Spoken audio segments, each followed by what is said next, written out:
ভাড়ার তালিকা না রাখা এবং নির্ধারিত মূল্যের চেয়ে অধিক ভাড়া আদায়ের দায়ে চট্টগ্রাম নগরীর কদমতলী বিআরটিসি এলাকায় 2টি বাস কাউন্টারকে 3,000 টাকা জরিমানা করেছে জেলা প্রশাসন। ঈদুল আজহা সামনে রেখে অতিরিক্ত বাস ভাড়া নেওয়া প্রতিরোধে বিআরটি এর সহযোগিতায় এই অভিযান চালানো হয়। অভিযানে নেতৃত্ব দেন সহকারী কমিশনার ও এক্সিকিউটিভ ম্যাজিস্ট্রেট মোহাম্মদ মাহমুদ হাসান, আফরিন ফারজানা পিঙ্কি ও রুমানা পারভিন তানিয়া। এ সময় দূরপাল্লার বাসে অতিরিক্ত ভাড়া আদায়ের অভিযোগে হানিফ, ইউনিক, সৌদিয়া, খাদিজা ভিআইপি সহ বেশ কিছু বাসের টিকিট কাউন্টার তদারকি করা হয়।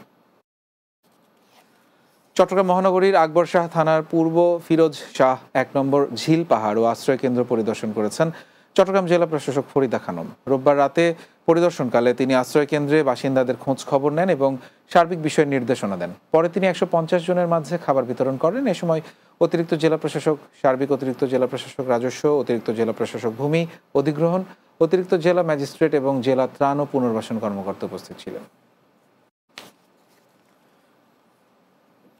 চট্টগ্রাম নগরীর জলাবদ্ধতা সমস্যা নিরসনে খাল ও নালার জল প্রবাহ স্বাভাবিক রাখার উপর গুরুত্ব আরোপ করেছেন Chittagong city mayor doctor Shahadat Hossain.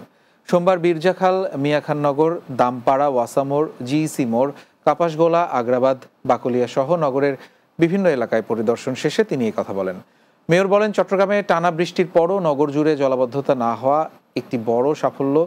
পরিদর্শনকালে উপস্থিত ছিলেন চসিকের প্রধান পরিচ্ছন্ন কর্মকর্তা কমান্ডার ইখতিয়ার উদ্দিন আহমেদ চৌধুরী, মেয়রের জলাবদ্ধতা বিষয়ক উপদেষ্টা শাহরিয়ার খালেদ, মেয়রের একান্ত সহকারী মারুফুল হক চৌধুরী মারুফ সহ অন্যরা।